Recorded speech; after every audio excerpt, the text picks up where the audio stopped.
아모스 1장 3절부터 10절입니다. 오늘은 아람, 블레셋, 베닉에 대한 심판 내용입니다. 이제 이스라엘 주변의 나라에 대한 심판 얘기가 이제 아모스 1장 3절부터 2장 3절까지 있습니다. 그래서 이스라엘 주변에 있는 6개 나라에 대한 심판을 예언을 기록하고 있습니다. 오늘은 이제 세 나라에 대해서 설교할 것이고, 그 다음에 다음 주 화요일에 이제 나머지 세 나라를 설교할 거예요. 자, 그래서 저쪽 이제 아람에 대한 심판입니다. 아모스 1장 3절부터 5절. 여호와님께서 이와 같이 말씀하시되 다메섹의 서너 가지 죄로 말미암아 내가 그 벌을 돌이키지 아니하리니 이는 그들이 철 타작기로 타작하듯 길르앗을 압박하였습니다. 내가 하사엘의 집에 불을 보내리니 베나닷의 궁궐들을 사르리라. 내가 다메섹의 빗장을 꺾으며 아웬 골짜기에서 그 주민들을 끊으며 벳에덴에서 규잡은 자를 끊으리니 아람 백성이 사로잡혀 기르에 이르리라. 여호와님께서 말씀하셨느니라. 이 다메섹은 그 아람의 수도예요. 그러니까 아람의 수도, 그러니까 우리나라로 하면은 수도 서울이죠. 이렇게. 그래서 이 다메섹은 아람 나라를 뜻하는 겁니다. 그래서 이 아람에 대한 심판 선언인데, 하나님께서 이 다메섹, 그러니까 아람의 서너 가지 죄로 인해서 심판하시겠다 하는 거예요. 그래서 서너 가지는 3, 4가지, 3, 4, 3개, 4개 이런 뜻이잖아요. 그래서 3개, 4개 죄 때문에 심판한다. 그러기보다는 이제 반복해서 지은 죄 때문에 심판하신다고 하는 거예요. 그 반복해서 지은 죄가 뭐냐면 철 타작기로 타작하듯 길르앗을 압박했다 그랬어요. 이게 타작기는 곡식을 이렇게 타작하는 거예요. 곡식을 으깨 가지고 이게 타작을 하는 거죠. 그래서 이 바퀴, 소나 당나귀로 하여금 이렇게 타작기를 끌게 해가지고 타작기에 돌바퀴가 있거든요. 그걸로 이제 곡식을 밟으면 곡식이 이제 타작이 되는 거예요. 근데 철 타작기다. 그래서 철 타작기. 좀 더 아주 잔인하게, 강하게 괴롭혔다 그런 뜻이에요. 그래서 길르앗은 그 이스라엘의 그 므낫세 지파, 루벤 지파의 땅이에요. 그래서 바로 이제 이스라엘을 괴롭혔다 그런 뜻이죠. 잔인하게 괴롭혔다, 그러니까 잔인하게 살육했다 그런 뜻이에요. 그래서 아람 왕들이 이스라엘에 많이 쳐들어왔죠. 이스라엘과 아람이 전쟁을 많이 했어요. 그래가지고 아주 잔인하게 그 살육을 했는데, 심지어 그 임산부의 배를 갈라서 죽이는, 뱃속의 아이까지 죽이는 그런 잔인한 살육을 했습니다. 그래서 하나님이 그거에 대해서 심판하시겠다고 말씀하신 거예요. 그래서 아람 왕 하사엘은 아람 왕이죠. 그래서 하사엘에게 불을 보낸다. 전쟁 나게 한다는 거예요. 그런 뜻이고, 그 다음에 베나닷도 아람 왕들을 뜻하는 거예요. 베나닷의 이 궁궐들을 불사를 것이다. 그런 뜻이에요. 전쟁에서 패배해서 멸망시킨다고 하는 거죠. 그리고 다메섹 빗장은 이제 성문을 꺾어 부셔버린다 그런 뜻이에요. 그래서 이제 전쟁을 통해서 이스라엘 그 아람의 백성들이 포로로 끌려가게 하고 그 규잡은 자를 끊어버린다. 규라는 것은 이제 왕의 또 규죠.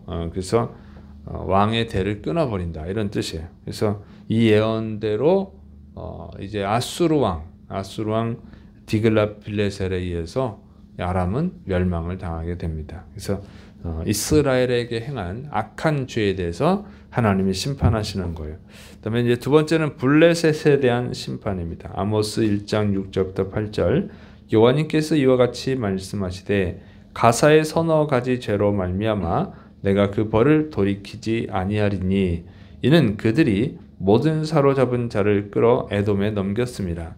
내가 가사성에 불을 보내리니 그 궁궐들을 사르리라. 내가 또 아스돗에서 그 주민들과 아스글론에서 귤을 잡은 자를 끊고 또 손을 돌이켜 에그론을 치리니 블레셋에 남아있는 자가 멸망하리라. 주 여호와님께서 말씀하셨느니라. 그래서 가사는요, 그러니까 블레셋의 5대 도시국가가 있는데 가사, 가드, 아스돗, 아스글론, 에글론 이런 나라예요. 그래서 이 도시국가의 우두머리, 그러니까 이제 블레셋을 대표하는 나라죠. 그래서 이 블레셋에 대한 심판인 것을 알 수 있습니다. 그런데 이 블레셋도 역시 이스라엘을 수없이 괴롭혔죠. 이스라엘과 전쟁을 많이 했고 또 우상 숭배에 빠지게 했죠. 그래서 이 이스라엘이 우상 숭배에 빠지게 된 것, 그건 이제 블레셋의 영향이 크죠.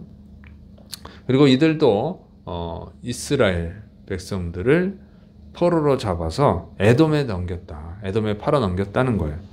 그래서 거기에 대해서 하나님이 심판을 하는 거예요. 그래서 가사 왕국에 불을 보낸다. 전쟁, 불을 보낸다는 건 항상 전쟁을 뜻하는 거예요. 전쟁에서 멸망당하게 한다. 그런 뜻이죠. 그래서 이제 아스돗, 아글론, 또 에그론 전부 다 멸망할 것이다. 이렇게 예언을 한 거예요. 그리고 아수르 왕 사네립의 침략을 받아서 이제 멸망을 당하고, 그래서 남아 있는 세력들이 이제 알렉산더의 대왕의 침공으로 인해서 완전히 이제 멸망을 당하게 됩니다. 그래서 이 블레셋도 심판을 받았어요. 이스라엘을 우상 숭배에 빠뜨린, 여러 우상 숭배에 빠뜨렸던 블레셋 결국 이제 멸망당합니다. 그다음에 이제 세 번째는 이제 베니게에 대한 심판이에요. 아모스 1장 9절부터 10절. 여호와님께서 이와 같이 말씀하시되 두로의 서너 가지 죄로 말미암아 내가 그 벌을 돌이키지 아니하리니 이는 그들이 그 형제의 계약을 기억하지 아니하고 모든 사로잡은 자를 에돔에 넘겼습니다. 내가 두로 성에 불을 보내리니 그 궁궐들을 사르리라. 그래서 이 두로는 시돈과 함께 베니게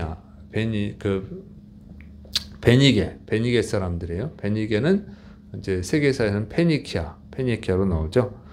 그 블레셋은 팔레스타인 뜻인데 지금의 팔레스타인하고 이 성경시대 팔레스타인하고는 다른 사람들이에요.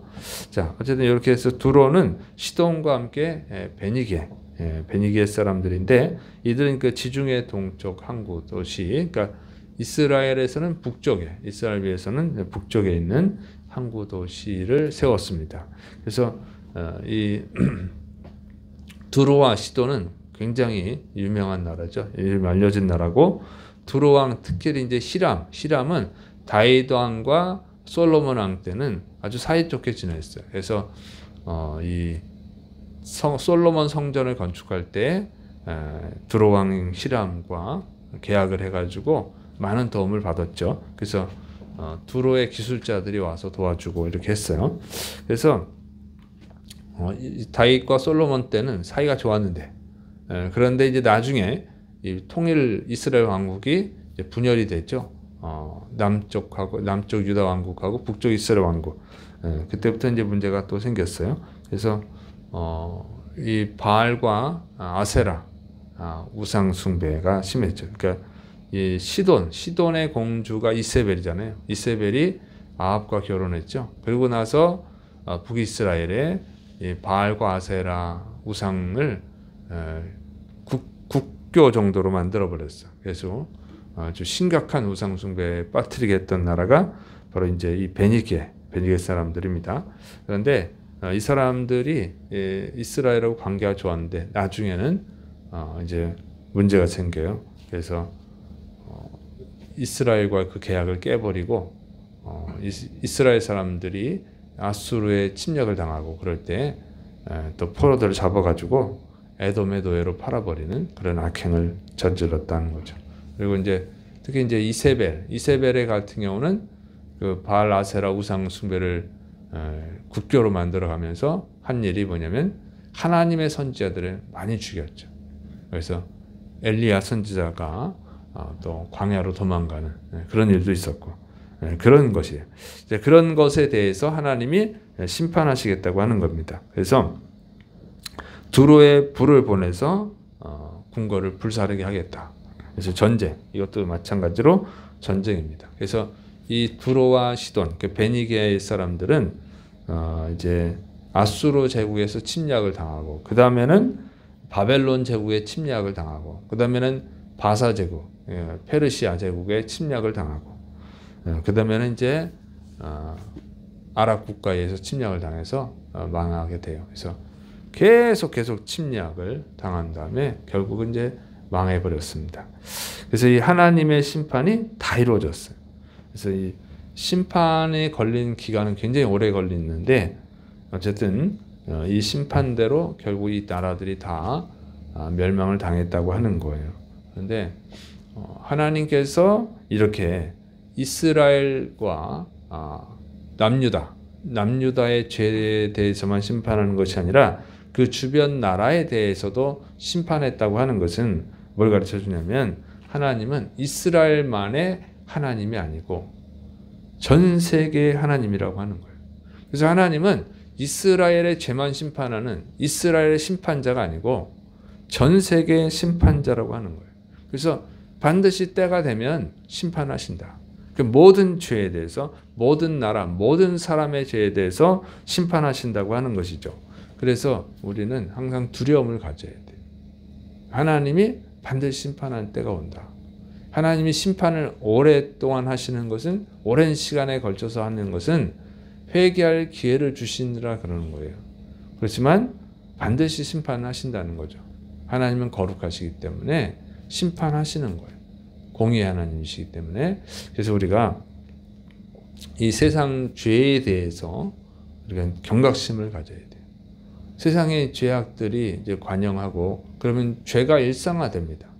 죄가 일상화되면 죄가 아닌 것처럼 여겨지는 거예요.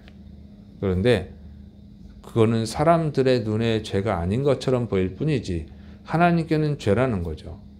그래서 반드시 심판한다는 거예요. 특히 요즘은 동성애가 많이 확산되고 있죠. 그래서 동성애가 뭐 제3외성 뭐 이런 식으로 해가지고 죄가 아닌 것처럼 여겨요. 그러나 그것은 분명히 성경에 죄라고 되어 있어요. 그래서 반드시 심판한다. 그러니까 죄가 아닌 것처럼 여겨질 때가 뭐냐? 그때가 뭐예요? 죄가 관영한 거죠. 노아 시대 때 죄가 아닌 것처럼 여겨지는 거예요. 소돔과 고모라 때도 죄가 아닌 것처럼 여겨지는 거예요. 그러면 희망이 없는 거지. 죄를 죄로 알아야 고치든지 해결하든지 할 텐데, 죄가 죄로 안 여겨지면 고칠 이유가 없잖아요. 계속 죄를 짓게 되는 거죠. 그래서 반드시 심판에 하시고, 죄가 죄로 여겨지지 않을 때는 심판의 때가 가까워졌다 하는 것을 알 수 있습니다. 그래서 우리는 세상을 따라가는 자가 아니라 성경 말씀을 따라가는 자가 되어야 될 줄을 믿으시기 바랍니다. 하나님 앞에 바로 서는 자가 되어야 됩니다. 기도하겠습니다. 사랑이 많으신 하나님 아버지, 하나님 오늘도 말씀으로 우리를 가르쳐 주니 감사드립니다. 하나님, 죄에 대해 경각심을 가지고 죄를 따라가는 자가 아니라 예수님 따라가는 우리가 되게 하여 주옵소서. 주께서 이루심 믿고 예수님의 이름으로 감사하며 기도드립니다. 아멘.